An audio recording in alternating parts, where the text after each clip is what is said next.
Hello, Tibra. Hi, Imran, how are you? I'm good. Sorry for the delay. No worries. Let me share my screen. Yes, sure, please.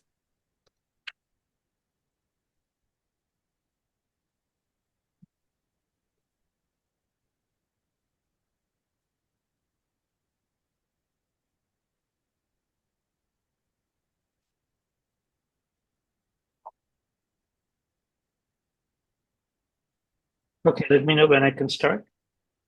Yes, I guess our participants have also joined at a very short notice, so it's great. I think we should start. Okay, so thank you and welcome to the last day of these lectures. Sorry, I stumbled a little bit yesterday. Hopefully, I can clarify some of those issues today. So we don't have a lot of time, so I want to touch on a few topics quickly. And so first of all, I want to kind of clarify the D-brain solution, or I should say a multi-D-brain solution. Mm. Actually, I'm going to just make this a bit thinner. Multi-D-brain solution from last time. And then I'm going to just give you the action of the D-brain worksheet of the D-brain world volume. Uh, we won't be able to derive it, but I will give you a motivation for it. And then we will go back and talk about uh, supersymmetry, or more why, how fermions arise um, in string theory. And then, very quickly, I will say how D-brains are related to what are known as Ramond-Ramond field strengths. And if time permits, we'll talk about how D-brain charges are quantized. All right. So let's get started. So now, if I start with a single string, say a single open string, with a state where we have some momentum k and some Chan pattern factor ij. So now, if we have an abelian, a Wilson line in the UN gauge group, which is diagonal and of this form, that means that this Wilson line is going to break the UN symmetry of the Chan pattern factors to U1 to the power n. So then what happens is that if I go around the X25 circle once, then you see that these things, this is in the adjoint representation. So that means one is in the fundamental representation, another one is in the anti-fundamental representation. And because of that, the wave function will pick up a phase, and the anti-fundamental representation will pick up I theta 1, and the fundamental will pick up e to the power minus I theta 2, or I n j. So this is really what explains the sign difference, because one is in the fundamental, another one is in the anti-fundamental. So now, because we are in the compact direction, the P25 in that direction will now be quantized, but they will now have contribution from these things.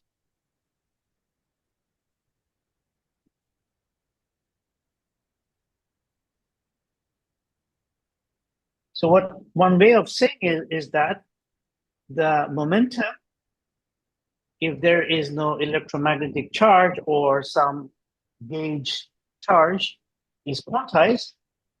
But if there's a Wilson line, then the momentum has a fractional quantization. So these are, you can call them some sort of fractional quantization.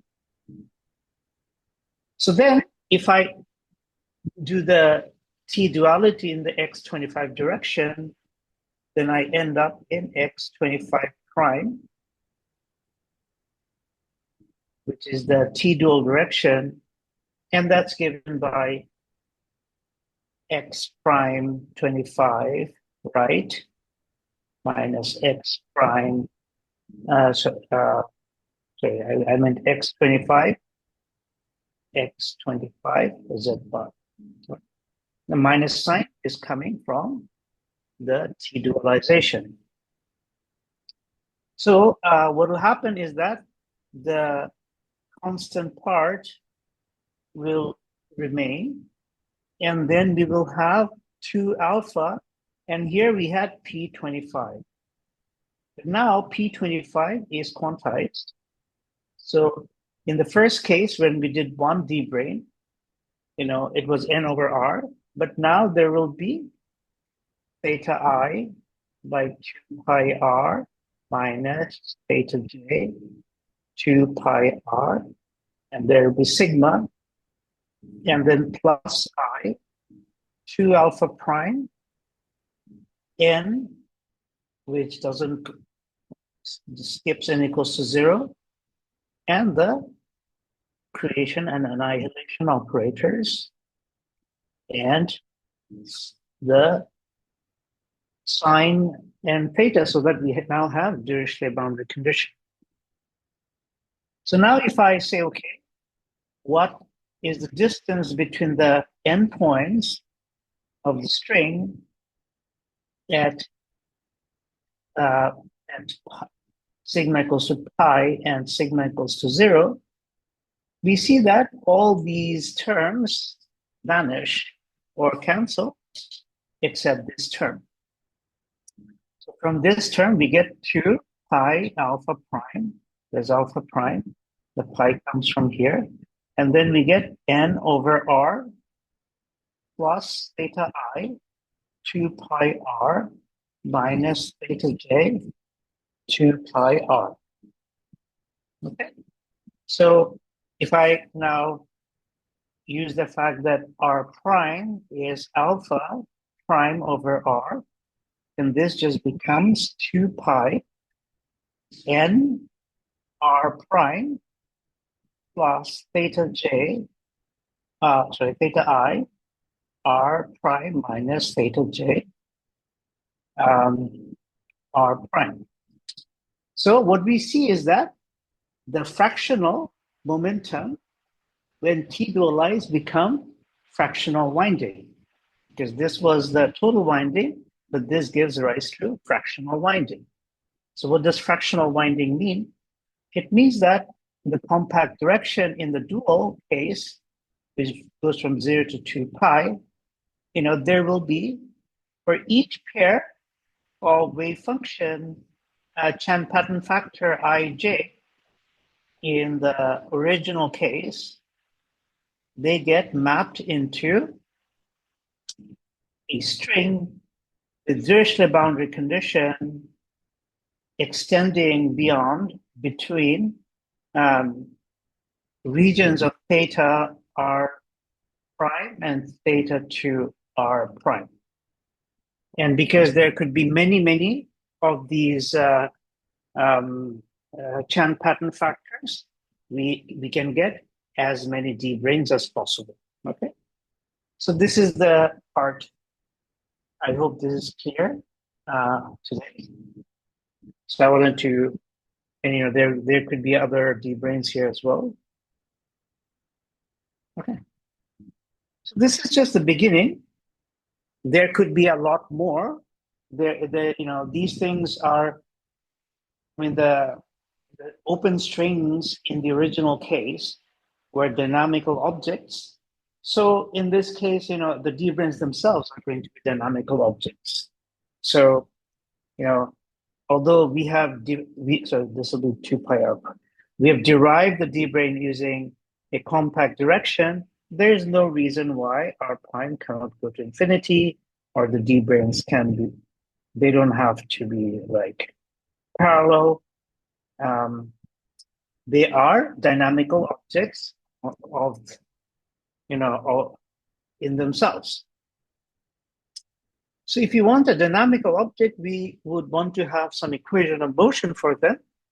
So we would want to have some sort of action for the D-brane,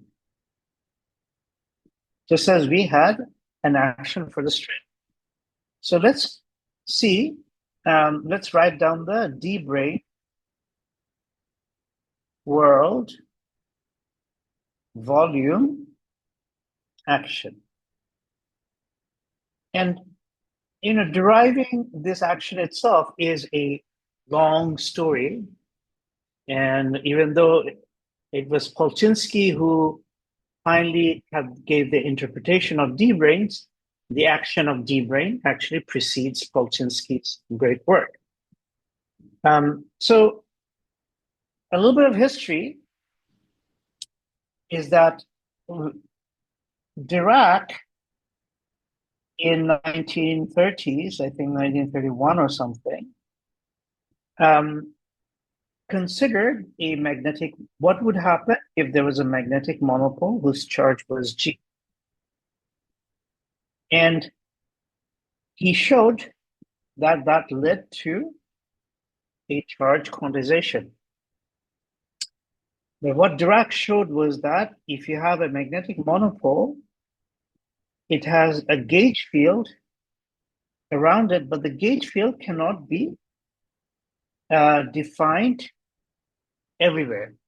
So if you surround the Dirac monopole by a sphere, the gauge field can be defined everywhere except for a point in the North Pole.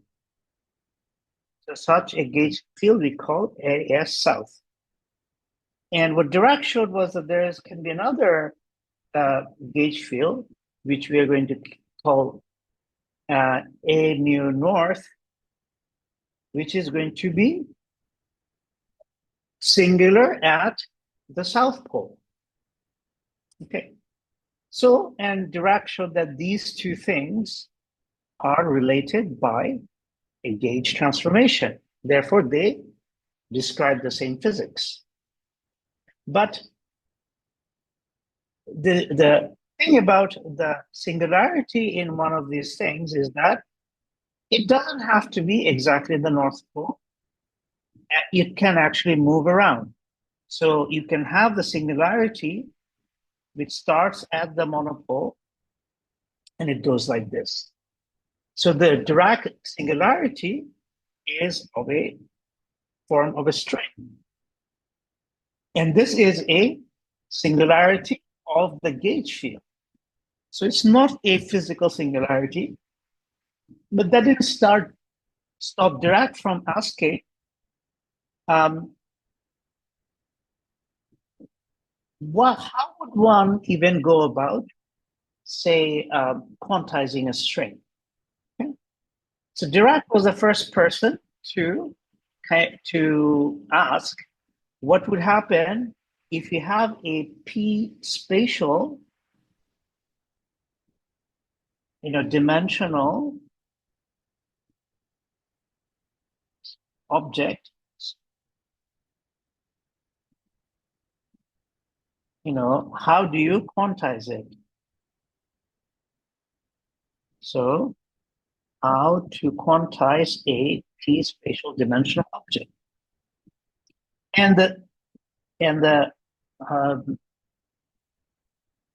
solution or the argument that Dirac came up with is precedes and actually it anticipates the Nambu-Goto action.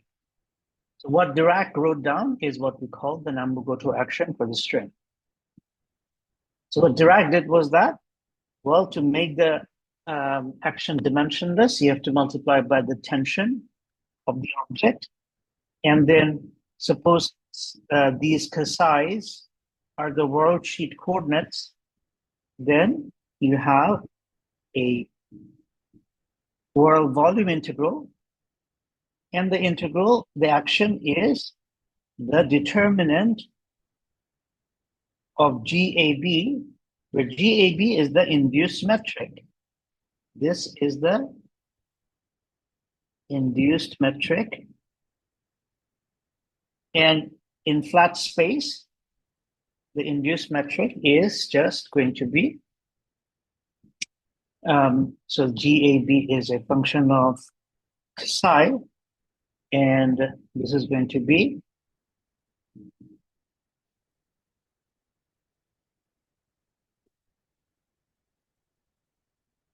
and in flat space, this is going to be just the induced metric.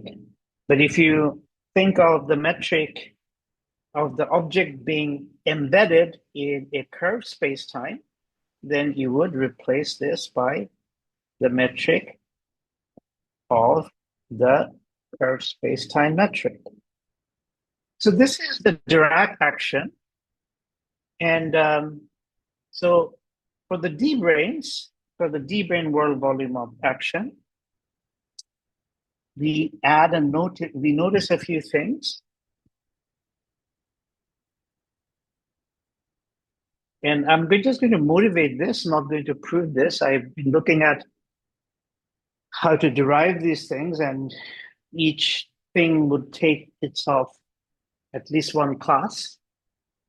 So number one is that, because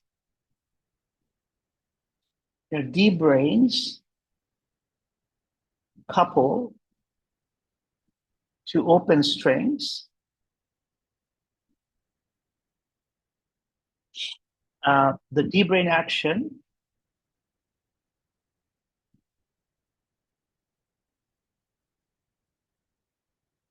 should have an overall coupling to the open string coupling.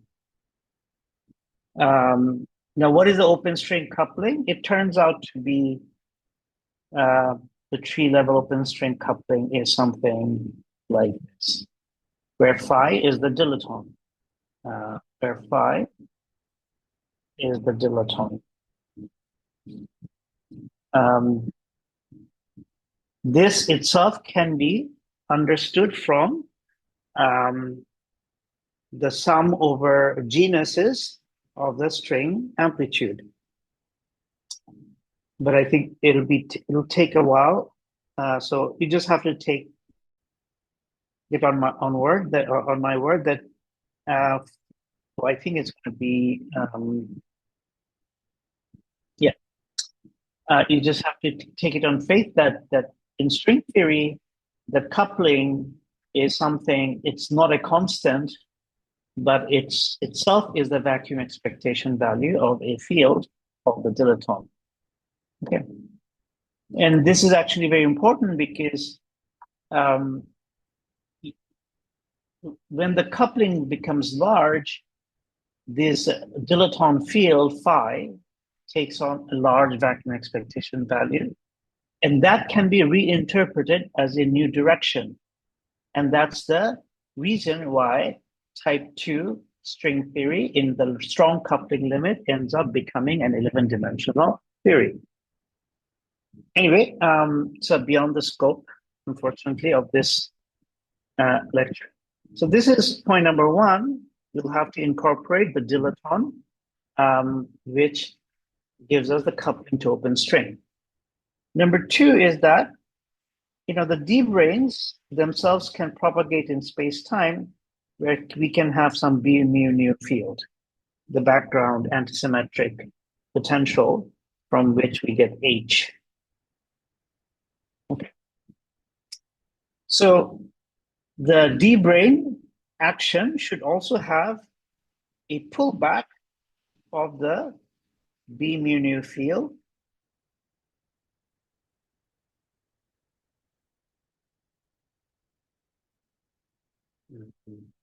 Yeah.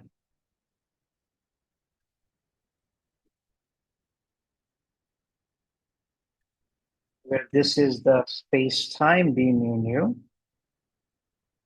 And number three is that the d-branes themselves, the d-branes act as sources of, in our case, electromagnetism,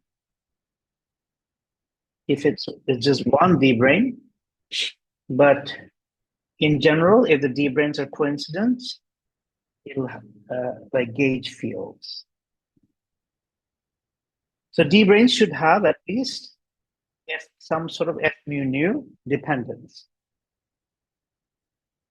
So the most elegant way of combining these things is to write an action a la Dirac.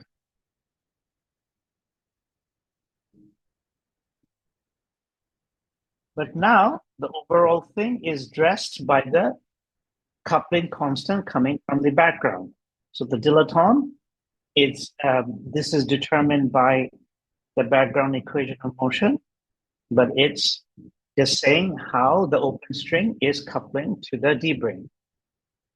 And then we have a square root and minus, we have the determinant of the metric tensor, which I'm writing as a matrix.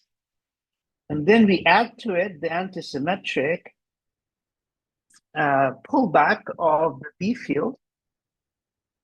And for dimensional reasons, one introduces an alpha, the gauge field. It turns out that this combination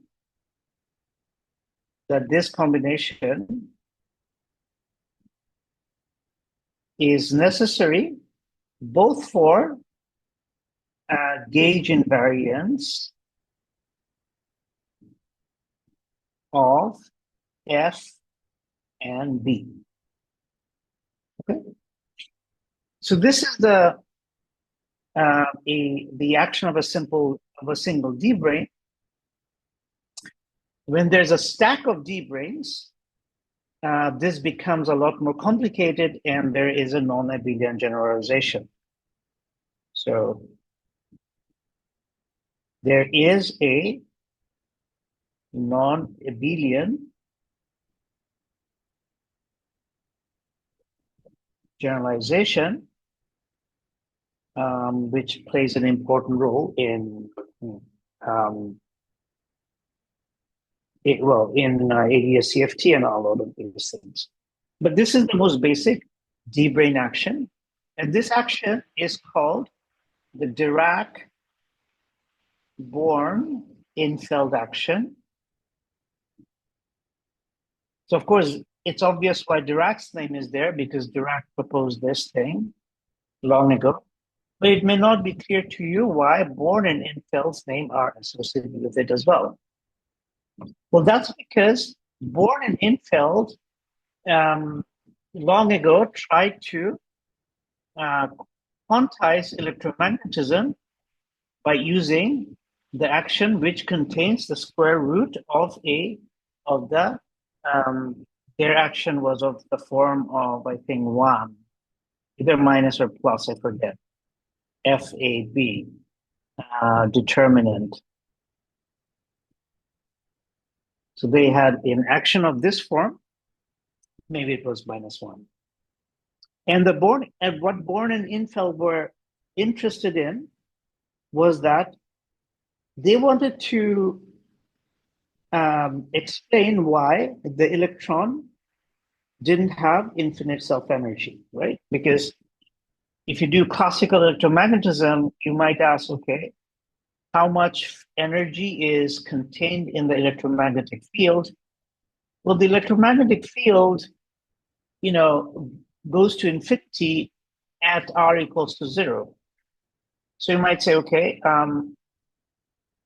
so this can be regulated if the electron is taken to be a small sphere, and then you can compute the electron self-energy, but it diverges whenever r goes to 0, whenever the radius of the electron goes to 0. So this was a problem which was ultimately addressed in what we call QED, and in my opinion, not very elegantly, but it was addressed. But before it was addressed in QED, Born and Infeld, taking a leaf out of special relativity, they proposed an action. Their idea was that special relativity has a built-in maximum speed, so they wanted to, find an action which, at say small field, would act like Maxwell theory, but at strong field strength would have some nonlinearity that would actually make sure that the field did not go above a maximum value. But quantizing this sort of action is hard, so they didn't succeed. In fact, the quantization of such an action it's not renormalizable.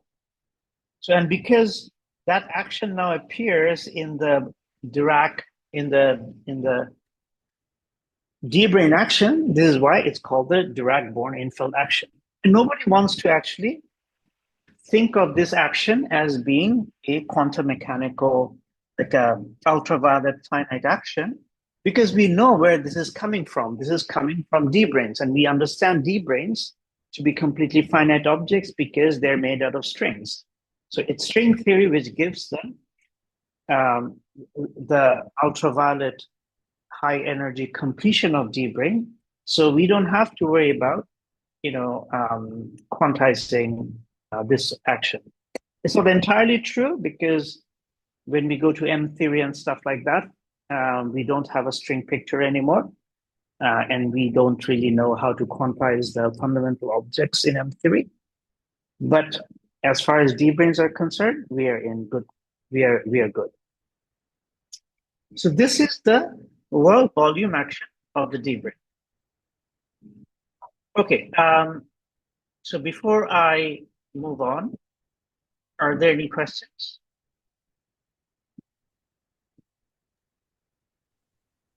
I'm being super efficient today because I have to touch, at least in its essence, many different things. I think the advantage of being superficial is that it seems very easy. It seems very easy, and it is not. I mean, each of these terms has. So I've been reading Polchinski to prepare for today, and Polchinski. I think Polchinski is the book. He has really good explanations and very elegant. I had forgotten how well written Polchinski was, so I would like, if somebody wants to really study string theory in great depth, I would recommend Polchinski. One goes to Polchinski. I mean, Polchinski is the one who discovered, essentially, gave the interpretation of D-branes. Many people had considered Dirichlet boundary condition, but people had not understood the interpretation. And I want to give the interpretation today, although in a supergravity setting, but I want to give the interpretation today. Okay. That's why I'm kind of, I'm working towards that. Okay, so yesterday we talked about supersymmetry and superstrings. And I want to review that. So superstrings, why do we need them? We need superstrings. We need supersymmetry for finiteness, but we need the fermions so that we can have space-time fermions. So the extension of the Polyakov action to include fermions is extremely simple. So we have the world sheet, and my conventions today are slightly different from yesterday because of Polchinski. But there is a left-moving fermion, Majorana fermion, which is psi, and there is a right-moving Majorana fermion called psi tilde. And they have space-time index view. So just like in the case of the bosonic coordinates, we want to have boundary conditions on the world sheet.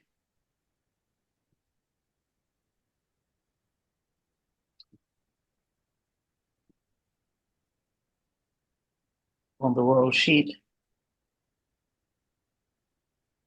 And let me just give you the boundary condition on the closed world sheet.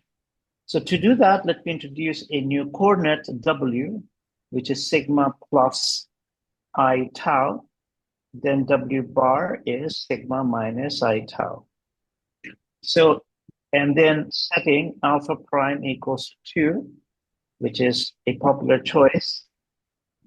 The fermionic part of the action is just simply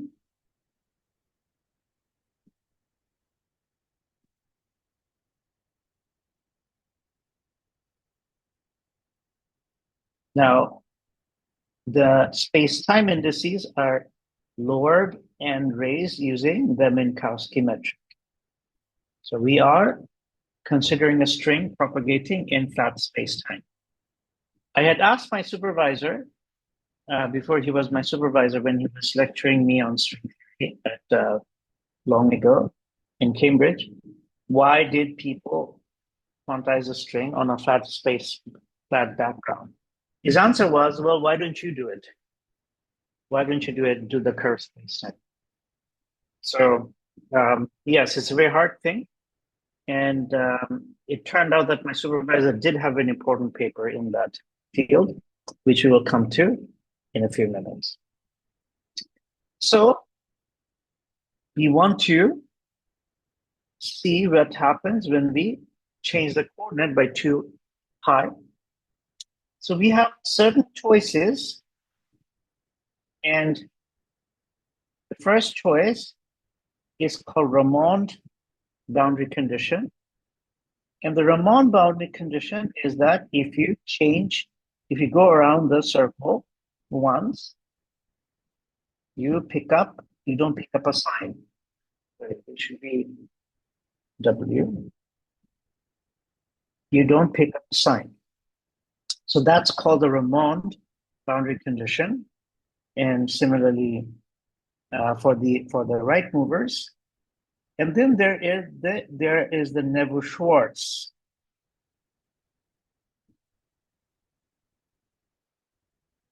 Or an S boundary condition, where when you come around the circle, your fields don't have to be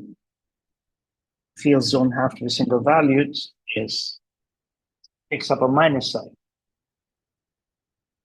So there are 2 ways of quantizing the world sheet fermions using either Ramond or Neveu-Schwarz. So, and we can have combination of these. We can impose a Ramon condition on the left movers and the Ramon condition on the right movers. That's called the Ramon-Ramon sector. Or we can have the Neville-Schwartz sector, and then we can have the Ramon on one side, Neville-Schwartz on the other side, Neville-Schwartz on one side, Ramon on the other side. So on the closed string, there are 4 different kind of conditions that we can impose. But in essence, okay, so let's write down the mode expansion. So the mode expansion is, this is very simple. You have some normalization constant, which isn't important for us. So the index takes the value in the integer plus half, nu is half, and I will explain what nu is. So R is the mode index, and then we have e to the power I, R, W. So here nu is 0 for the Ramon boundary condition and half for the Neville-Schwartz boundary condition. Okay, so, and then similarly we have psi tilde of mu, W bar, and here we also have R, going Z plus eta, and psi tilde R mu E minus I, R W bar. Okay. So the quantization leads to the mode quantization condition, which is of this form. The left movers and the right movers will anti-commute, but the left movers themselves will satisfy, and the right movers themselves will satisfy this in each sector.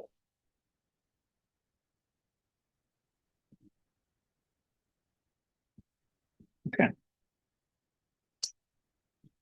So you can kind of now look at the energy momentum tensor, and there will be a classical conservation law, and you will have to impose the quantum mechanical thing. Everything that you did in bosonic string, you will have to do a song and dance for the fermionic string.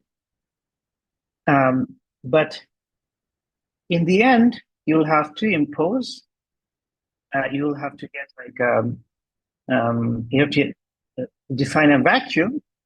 So in the Neville-Schwartz sector, you see that there is no R equals to 0 term. So the vacuum is defined by this for all R greater than 0. So R is not equals to 0. Similarly, for the Ramon sector, you also have the same equation, but the size zeros satisfy, if you look at the size 0, they satisfy this equation. So what you can say is that, okay, let me just define something called gamma, which is going to be square root of 2 size 0 of mu. Then the algebra of these gammas is essentially the Dirac algebra. Okay. And if you consider size 0 acting on the vacuum, you will see that there is a degeneracy. Because just if you apply then is a psi of R on this, where R is greater than 0, this will still be 0. Right. So that means that if 0 is the vacuum, psi 0 acting on it is also the vacuum. So that means that there is in the Ramon sector, the vacuum is degenerate. So this is a very, very beautiful algebra. It's known as the Dirac algebra. And before Dirac discovered it, it had a different name.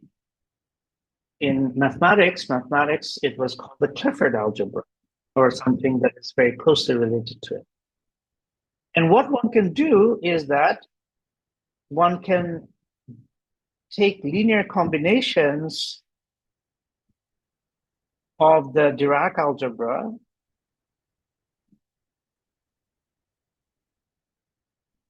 stuff like this.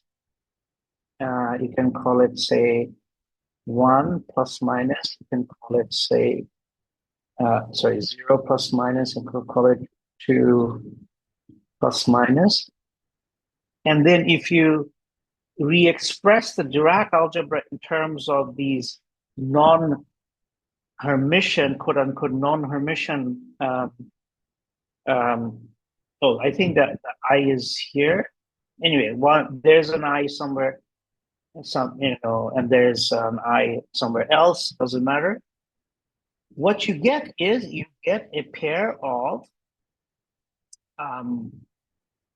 operators which satisfy this delta ij. Now, this is reminiscent of fermionic creation and annihilation operator.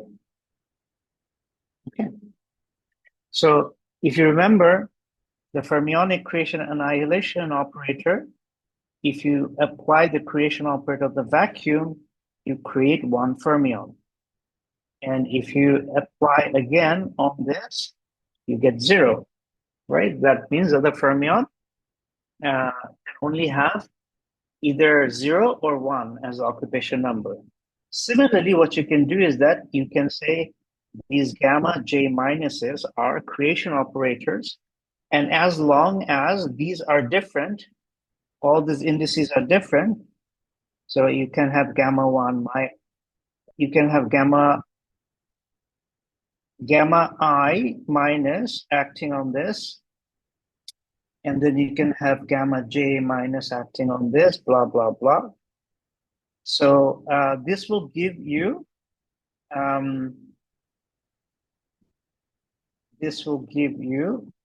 the possible fermionic states, right? This is how one builds up the representation of the Dirac algebra. I mean, these are basically the space-time spinors.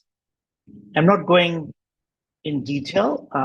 This is something you can find in many books, especially the appendix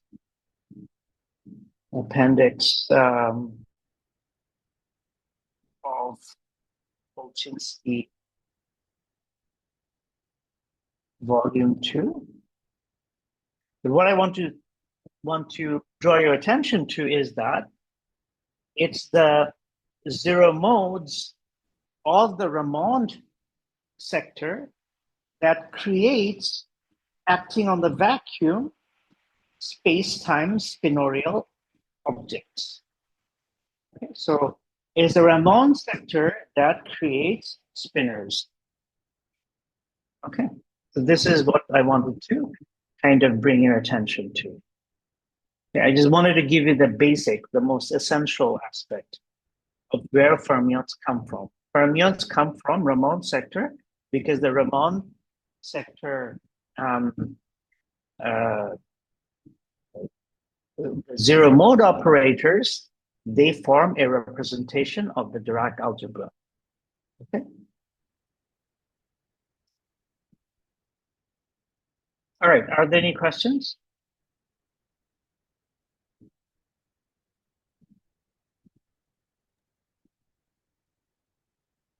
So it turns out that the Neveu-Schwarz sector of the superstring creates the massless modes, which are known as the metric tensor, the B mu nu, the Kalb-Ramond field, and the Dillard. And the Ramond sector, they create what are known as higher form abelian gauge potentials. So these are not, they don't have non-abelian indices, they're abelian. So they are basically, say, n-form field strength, which can be created out of taking the exterior derivative of n-1 form gauge potentials. So these are the, and it turns out, as we shall see, it's these things that give rise to D-branes in a space-time point of view.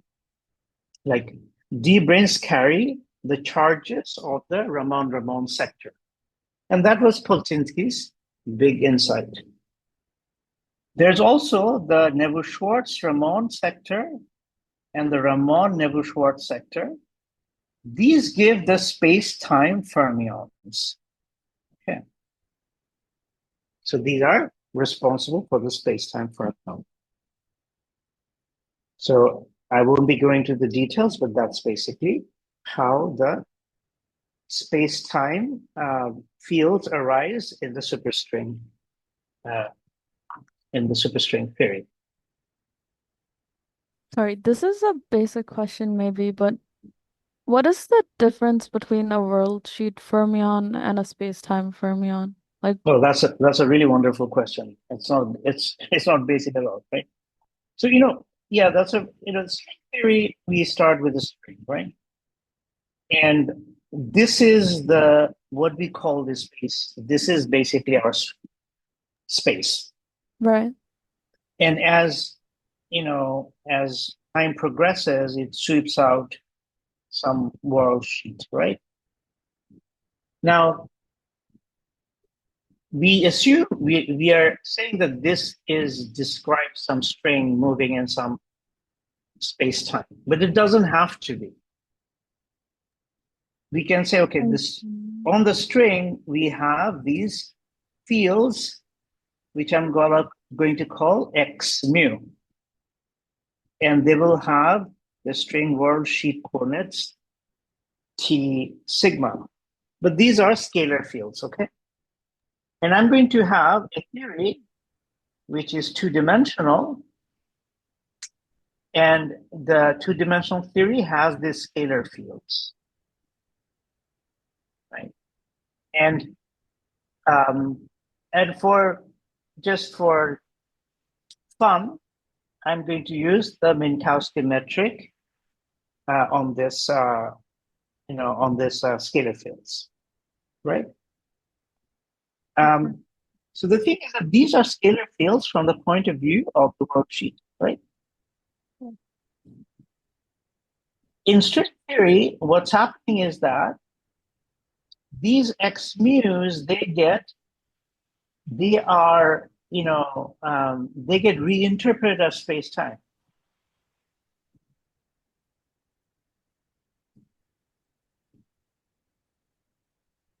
Okay. Okay. And they become quantum operators.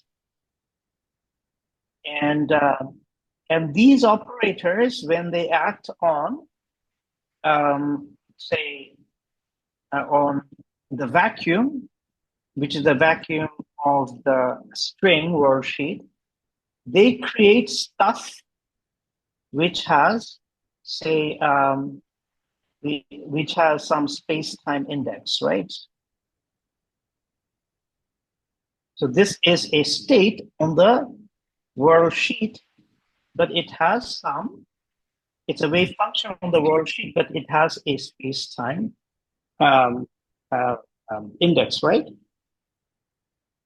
So this gets reinterpreted as being a particle in space-time.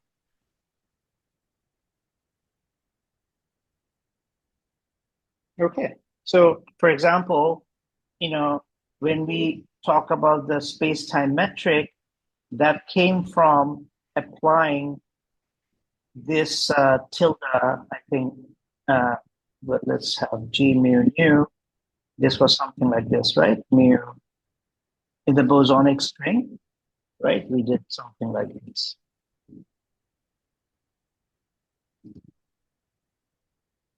So this is the worldsheet in a vacuum. And these are worldsheet,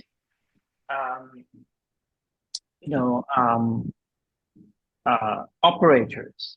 And that gave rise to an object which has a space-time index. And what we think of is that we think of space-time as being a kind of a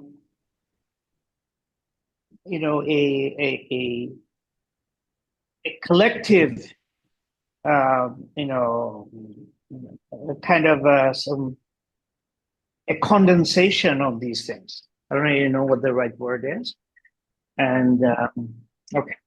So similarly, when we have a spinner, a space-time, a worldsheet spinner has two components, psi1 and psi2.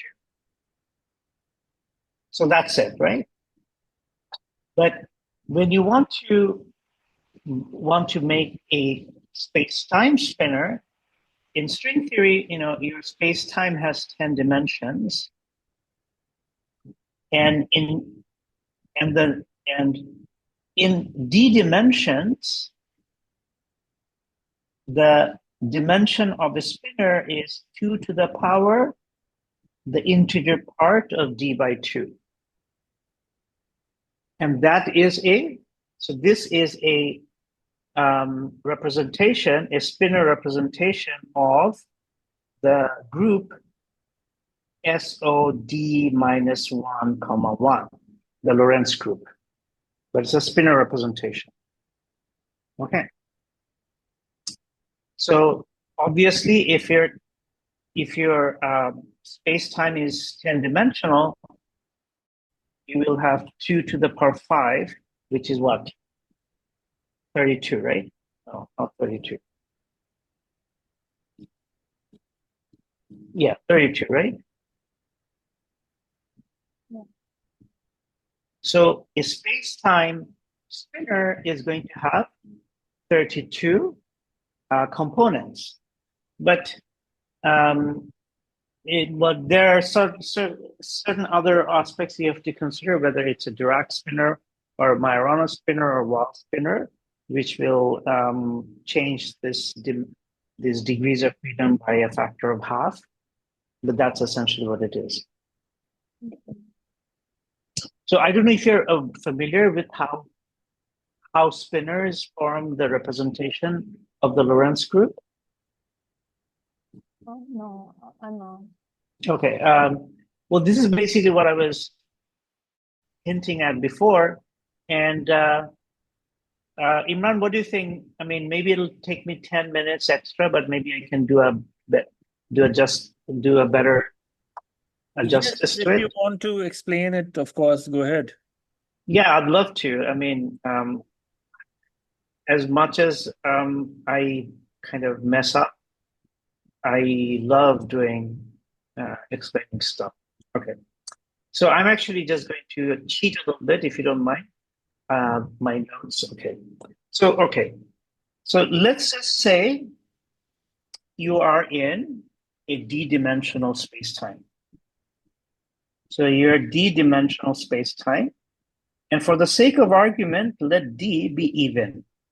So n is some integer, positive integer. So d is even. And we will come to what happens when d is odd. So, and suppose that on this d-dimensional space-time, you have a algebra of matrices which satisfy this. So this is known as the Dirac algebra.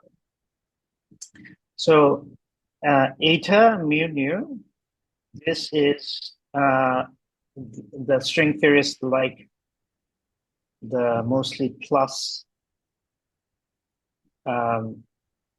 convention. So then what we will do is that, okay, let's introduce a integer k such that 2k plus 2 is equal to d. And then we group these guys into k plus 1. We group this guy into k plus 1 pairs. So how do we do this? We say, okay, let's say gamma 0 plus minus is half, and then plus minus gamma 0 plus gamma 1, and then gamma a plus minus, the rest of them, is going to be half times gamma 2a plus minus I gamma 2a plus 1, where a goes from 1 to k. This is actually taken from Polchinski's volume 2 in the appendix B, the best thing ever written on spinors. So now, thanks to this algebra, these guys now, they satisfy this anti-commutation relationship. So the plus minuses anti-commute up to a delta, and the pluses all anti-commute amongst themselves, and the minuses all anti-commute amongst themselves, right? So this is very similar. This is basically what we would call a fermionic raising and lowering operator. Okay. So what we are going to say is that let's consider representation of these things. So let's take a vector, which is a vector in the vector space sense,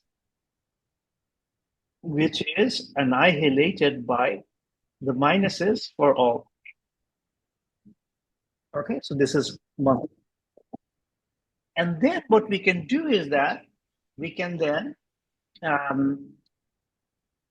apply, okay, so,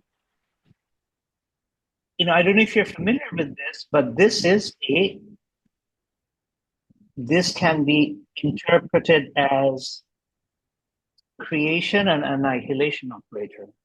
Are you familiar with this? Yeah. But they're fermionic creation and annihilation operator, right? Oh. Because this is the number, the fermionic number operator, and if you take the vacuum, which is defined by this, then if you apply this on the vacuum, you get a state which I'm going to call 1. And if you apply this, what you get? You get 1. But if you apply this, you get 0. But n squared is equal to n, and therefore the eigenvalues of n are either 0 or 1, right? So if you apply a dagger on this again, you get 0. So these are just the same thing, but now with an extra index. So this is the vacuum, the zeta. Now, if you want to create other states, you have to apply the creation operators. But you can apply the creation operator once only. Either you don't apply it, or you apply it. So let's just say we have applied it. If you apply it, then this SO is half. If you don't apply it, then this SO is minus half, right? And then we can say, okay, let's apply the number 1. If you apply it, then the S1 is plus half. If you don't apply it, it's minus half. So how many do we have? We have k plus 1 of these things. So we can go up to k here, right? There's a plus here, there's a plus here. Okay. So here we have sk plus half. So this state, let's call this state zeta a vector S. What is this vector S? It's a k plus 1 dimensional vector whose entries are S0, S1 dot dot dot sk. So S0 can be either plus half or minus half, depending on whether we have applied it, right? S1 can be either plus half or minus half, blah, blah. So given that we are in d-dimensional space-time, how many possibilities are there? Well, it can be 2 to the power a plus 1, right? Right. So now if I go back to my relationship between k and d, I see that k plus 1 was the integer, this was equal to 2 to the power d. So we see that the representation of this algebra is 2 to the power d dimensional.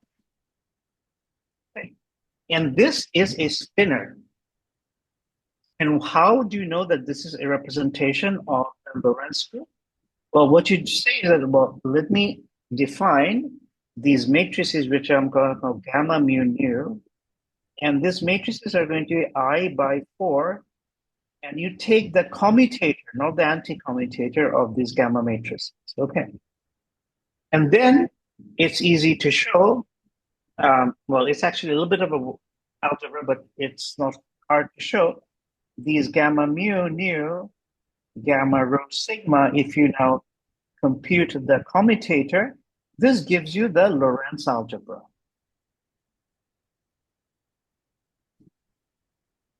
Okay. So this is basically what we call a spinner. And the spinners, so the Dirac algebra has this very magical thing in it. It has, through this construction, the Lorentz algebra. So spinners contain themselves a new kind of representation of the Lorentz group called the Lorentz algebra. And this was, mathematicians previously had discussed this. And this, in mathematics, it's known as the Clifford algebra. Okay. So this is basically what I was referring to when I was said that the zero modes of the Ramon sector, have this space-time spinner. Okay. I see. Thank you so much. Okay. All right. So let's carry on with the next thing I wanted to say. So the next thing I want to say is that how does D-brains kind of live in space-time? Okay. So I'm just gonna call this like D-brains and Ramon fields. So the thing is that let's take a step back. We have talked about how strings behave in Minkowski space when it's propagating. But what happens when string is propagating on a curved space-time? So on a curved space-time, we don't have the simple metric. We have some non-trivial metric. We have, say, some B field, and we have some sort of dilettante. So suppose that we have some space-time where these things have some classical fluctuation. And then the Polyakov string, although we won't be able to quantize it very precisely, we can still write it down. The Polyakov action is now, we still have the worldsheet metric, the auxiliary metric.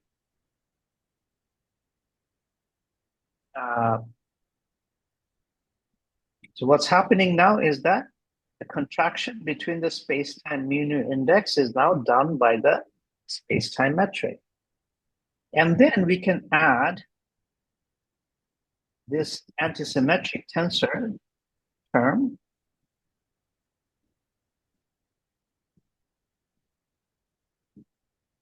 And this term tells you how the string behaves when the background has a antisymmetric gauge. And then one also has a term which is the two-dimensional Ricci scalar, but now coupled to the background dilaton field. Remember that the Ricci scalar by itself was a topological density, which when integrated over the worldsheet gave you the Euler characteristic, but when it's multiplied by a function, it's no longer a topological density. However, the fact that the Ricci scalar is multiplying the dilaton field is related to the fact that the dilaton acts as the string coupling constant. Because string theory, the string loop expansion is an expansion in genus, and the vacuum expectation value of the dilaton plays the role of the string coupling constant there. Unfortunately, that's a story for another day. Anyway, so this is the string worldsheet action, bosonic string worldsheet action in a curved space-time background. Now we can consider this as a quantum field theory and say, well, as a quantum field theory, if this is going to give me conformal invariance, then the trace of the energy momentum tensor must be 0. But if I work out this theory on the worldsheet in up to, say, one loop, so this is one loop on the worldsheet, not on the worldsheet, not one loop as a Riemann surface, then you can work out what this thing is in terms of what in string theory, in quantum field theory, is called a beta function. So its explicit thing is given by, so there's a beta function for this guy, and which couples to this thing. And then there's a beta function for this thing.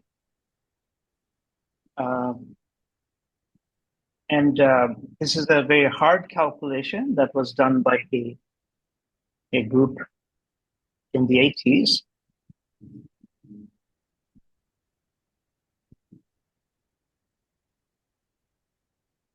And then one has beta of phi and r of this. Okay. So according to, if the conformal symmetry is going to be preserved when you quantize the worldsheet quantum field theory in order by order in perturbation theory, this must be 0. So that means each of these beta functions must vanish. Now, I haven't really given you what the explicit values of these betas are. But before I do that, let me just tell you what a beta function is. Unless, I don't know if you are familiar with the idea of the beta function. It's an important concept in quantum field theory. So in quantum field theory, suppose you have a scalar field theory like this. And suppose it's complex. m squared by dagger phi. And then you have some coupling constant. So these constant m squared and lambda, in quantum field theory, they're actually not constants. When you quantize them, they become dependent on the energy scale. So the beta function, say for lambda, is going to tell you how that coupling constant changes as you change the energy scale. Mu is some energy scale. So when a beta function vanishes, that means your theory is scale invariant. And a conformal field theory, remember that Sajid talked about the Weyl rescaling? What was the Weyl rescaling? Well, it's just a rescaling. That means that, and the string theory was invariant under Weyl rescaling, means that string theory has scale invariance.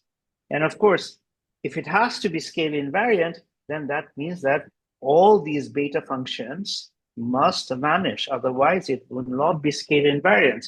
It will depend on the energy scale. Okay. So this calculation that, using the fact that the string must be scale invariant, a group of physicists worked out what these beta functions were in string perturbation theory, and they found a very geometric looking answer.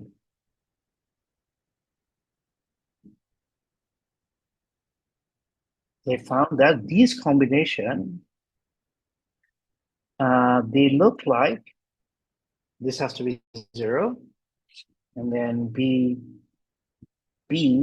B, mu mu,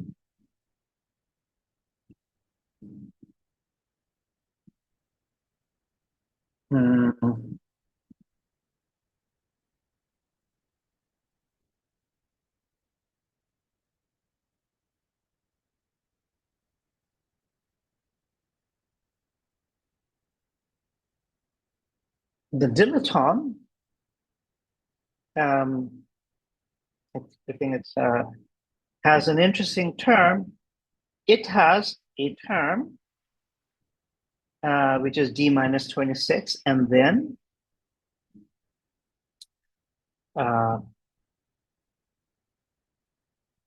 so they used a technique for renormalization called the background renormalization, and they found this answer. So we see that for string theory on a general background to be consistent, A, for the bosonic state, the dimension needs to be d equals to 26. For the superstring, this becomes 10, as well as these things must be equal to 0. So they look like some sort of, Einstein equation, some sort of equation for H, and some sort of equation for a scalar field in 26-dimensional space-time. And indeed, so okay, basically this thing, B mu nu G equals to 0, B mu nu B is equals to 0, B of phi equals to 0. If we interpret these as equations of motion in space-time, then they can be derived from an action, a 26-dimensional action with a Planck's constant, and the 26-dimensional action almost looks like Einstein's theory. In fact, there is a frame in which it does look like Einstein's theory. Okay.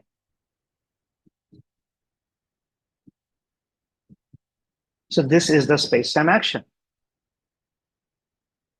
So this is how space-time kind of emerges, a certain kind of space-time, an action for the space-time emerges from string theory. So this theory has an analog in superstrings. But in superstrings, there are 5 different versions. I won't go into why. 5 different versions. And I'm just going to give you 2 versions of this, where the d-branes are prominent. And they are known as the type 2A and the type 2B theories.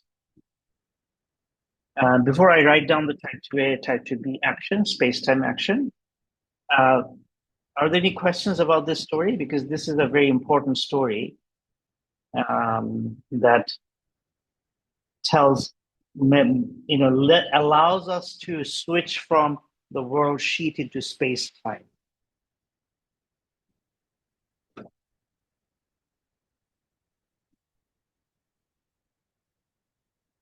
So, okay, what this is telling us is that it's just telling us, like, if you what are the space low energy effective theory of string theory? If you take just the massless modes, which in the bosonic string is just the graviton, the dilaton, and the B field, what is their effective theory? And that effective theory is given by this action.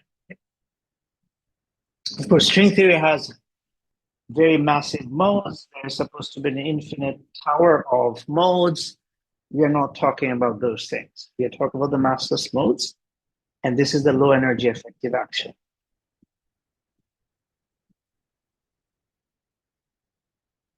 Okay. So now we come to kind of the final chapter, or the semi-final chapter, and we write down, say, the type 2A action.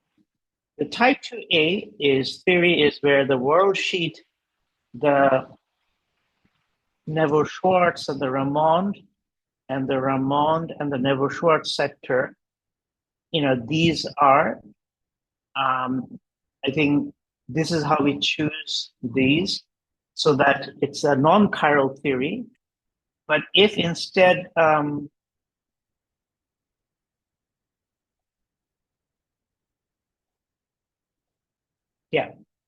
there's another way of choosing the boundary conditions where it's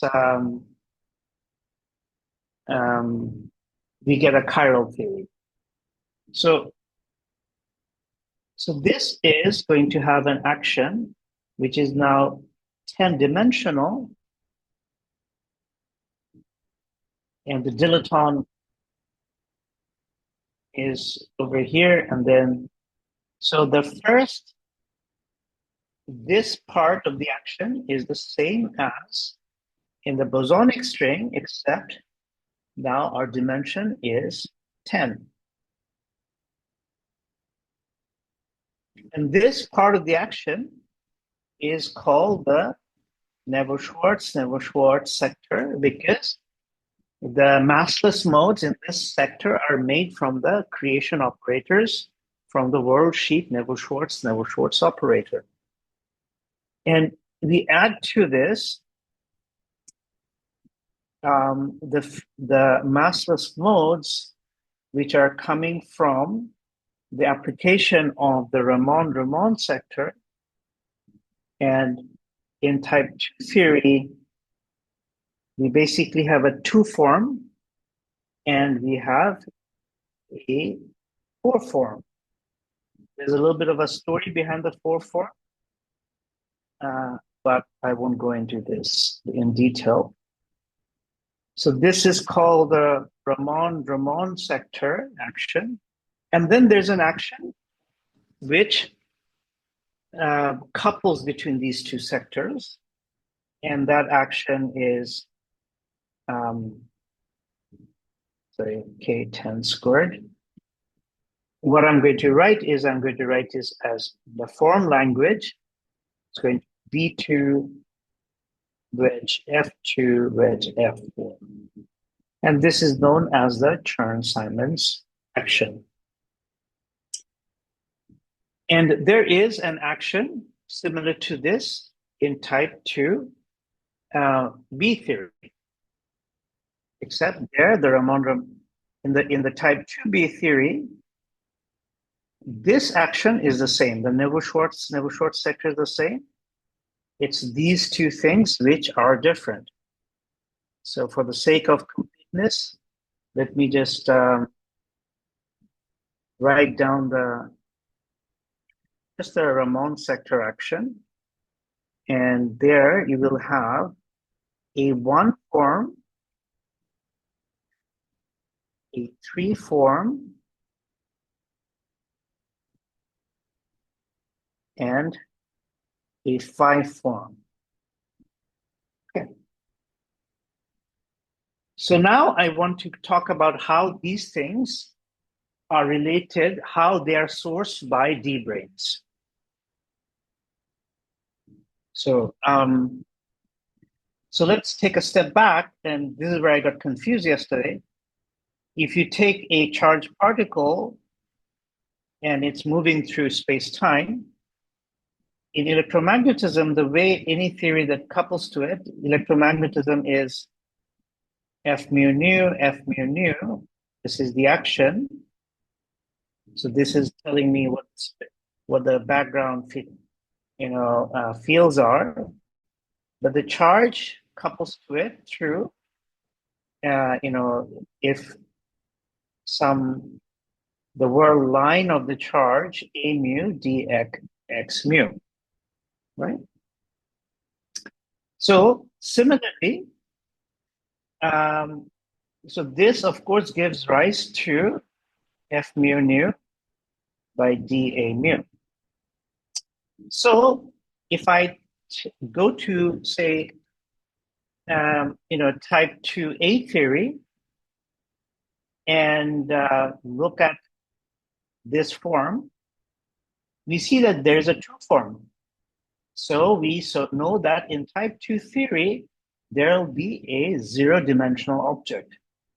And this 0-dimensional object is the D0 brane. Okay. And but we also see in type 2A theory a 4-form object. So a 4-form object can be derived from a 3-form potential. And the 3-form potential can be integrated over some 3-dimensional world sheet. That means the 3-dimensional world sheet will be swept up by a 2-dimensional object. So this is the thing that's going to couple to a 2-dimensional D brane or a D2 brane.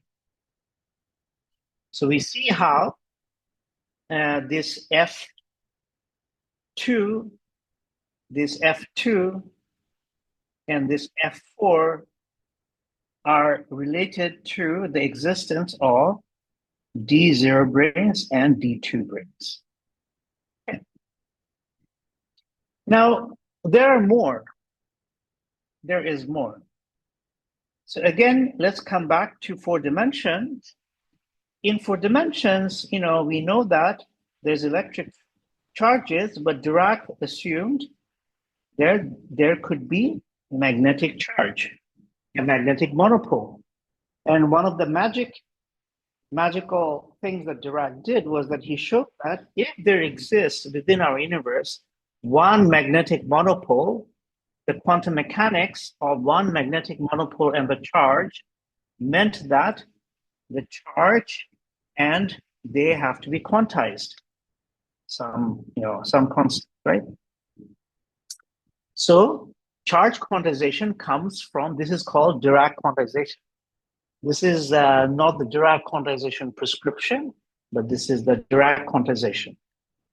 But here, what happened was that this, magnetic monopole, when it moved through space, it gave rise to, again, a 1-dimensional world sheet. So it also kind of couples to a 1-dimensional form. But this one-dimensional form, if we take the exterior derivative, it gives rise to a two form. But this two form is actually not the original Maxwell two form, but the dual, the Hodge dual of the Maxwell two form. What do I mean by this?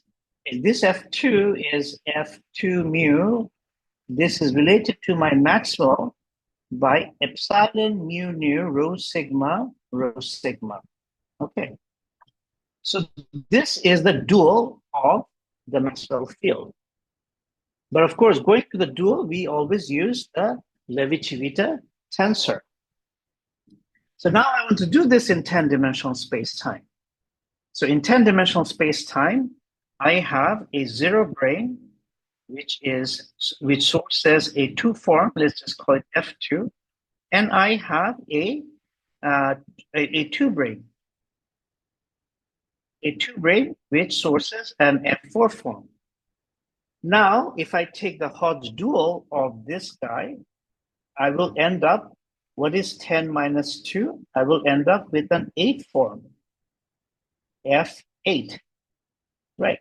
But the F8 guy can be, we can derive it from a 7-dimensional form, C7, which will then couple to a 6-dimensional object sweeping out its worksheet. So therefore, there would exist in type 2A theory a 6 brane. And this 6 brane is the electromagnetic dual to the 0 brane. What about this guy? If I take 10 minus 4, I get 6. And therefore, we should have an F6. But this F6 can be derivable from a 5-dimensional form. That means there has to be a 4-dimensional D brane which couples to C5 as it sweeps out. So we see this 4-dimensional object is going to be related to the 4 form. Okay, and there's another object in type 2 A theory, which is a little bit subtle, and it's called an 8 brane. The 8 brane, the low energy effective action of the 8 brane, unfortunately, does not come from this action. There's a different action called type 2A massive theory, in which we get the 8 brane. Okay, so the 8 brane is slightly different. Similarly, in type 2B theory, one gets a different set of D branes. One gets a 1 brane, that is a string. One gets a 3 brane, which is important for the ADS-CFT, 5 brane, 7, and the 9 brane. The 9 brane is called a space-filling brane. So it's nothing but space. And there's also what is known as a D minus brane, which is also called a D instanton. Okay, so I'm exactly at my time, so I want to take 5 more minutes and just talk to you a little bit about how these things are quantized. Is that okay? Yes, perfect. Okay. So again, we go back to Dirac. I mean, he is a guy, obviously. And what Dirac showed was that if I have a magnetic monopole, and the mathematics of this is given in many books. So we have radial magnetic fields coming out. So we know that the magnetic field is given by the curl of A. But when the magnetic monopole, when the field configuration is of this form, where this r is the radial unit vector divided by r squared, it turns out there is no global solution. There is no global A. So B. So what one has to do is that one can find an A. So if you now surround your magnetic monopole by an imaginary sphere, then you basically have, you can define an A, which I'm going to call A north, which will be well defined everywhere except the South Pole. And then there will be another one called the A south, which will be defined everywhere except the North Pole. And A south is related to A north through a gauge transformation. So they define the same electromagnetic field. And then what Dirac did is that, okay, he asked, what will happen if I take an electron here? Because the electron will now couple to this A, its wave function.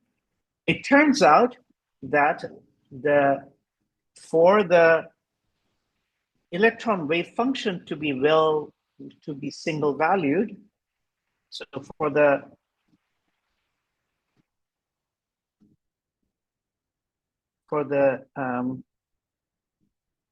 electron wave function to be single valued,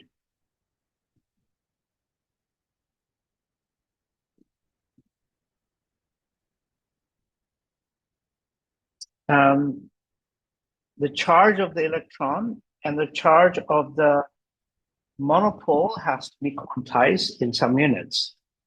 I think there's a half or something. I may be wrong. So this is a famous Dirac quantization condition. It leads to the quantization of the electron. So one can do the same thing over here, but now what you do is that you start with the magnetic object and you surround it by a surface that, through which the flux sort of, goes through.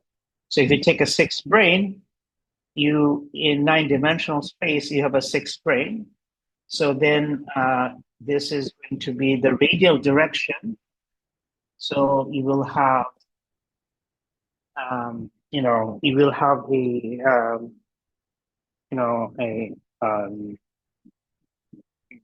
so 6 brane, 9 minus 6 is 3, 1 radial. So this is going to be a 2-sphere. And then what you can say is that, okay, what if I take what if I take a 0 dimensional object on this? Then for the wave function for this to be well defined, you will find an analog of the Dirac quantization condition, except that now it will be the quantization of the charge of these things. Okay. So so this is something that it just comes from the consistency of quantum mechanics. The same results can be derived in different ways. And what this does is that it just gives you a restriction on the tension, because it's really the tension of the 6 brane that becomes the charge for the higher dimensional object in some sense.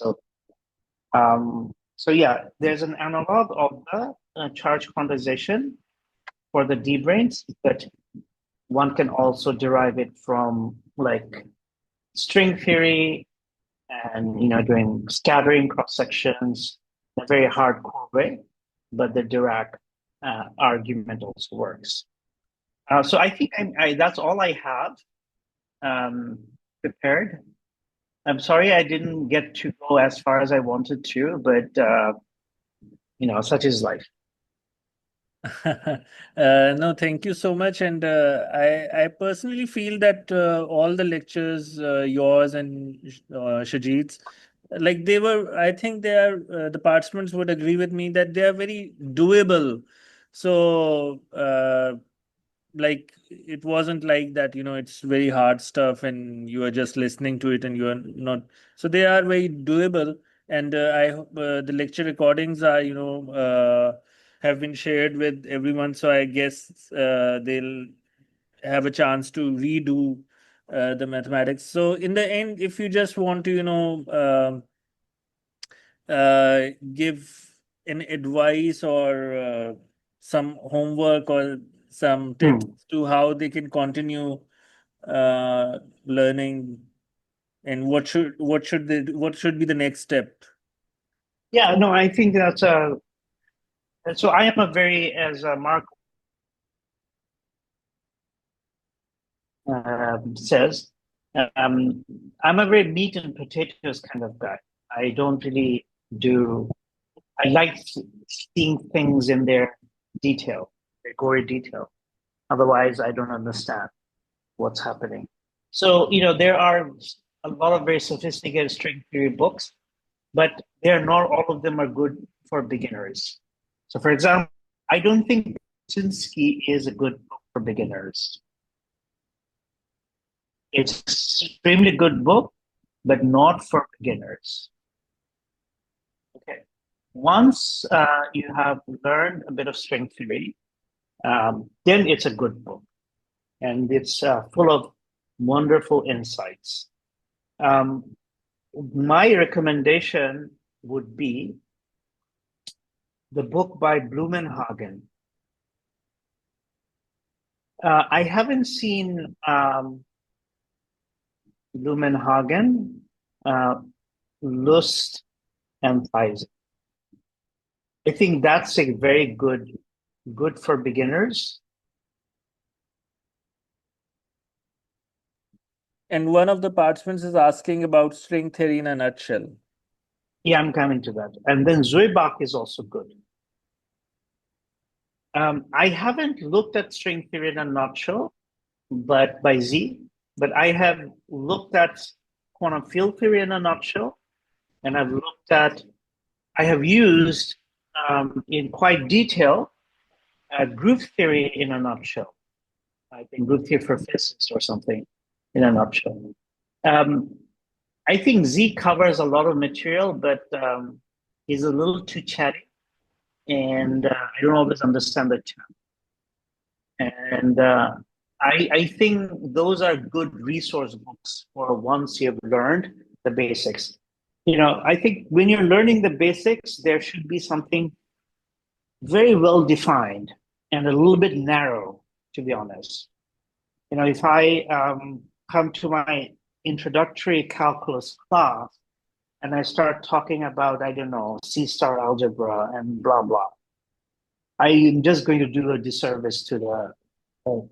So Yes. I am very conservative. I would start with one of these two books. Zuibach is the best. He is the most basic, but he is extremely beautiful. It's beautifully written.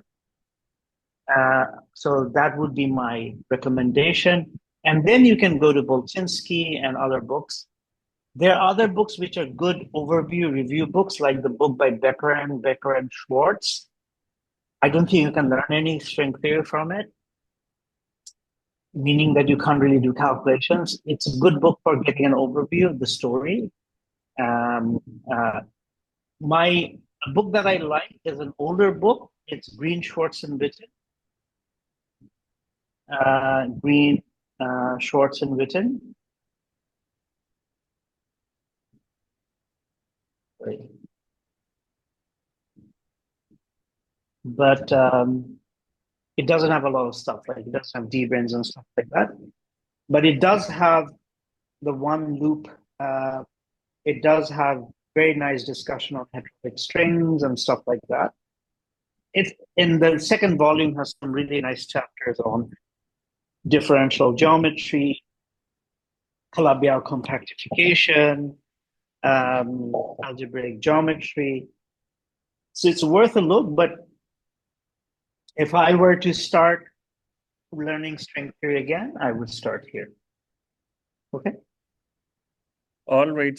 Thank you so much for, your tips and all the lectures.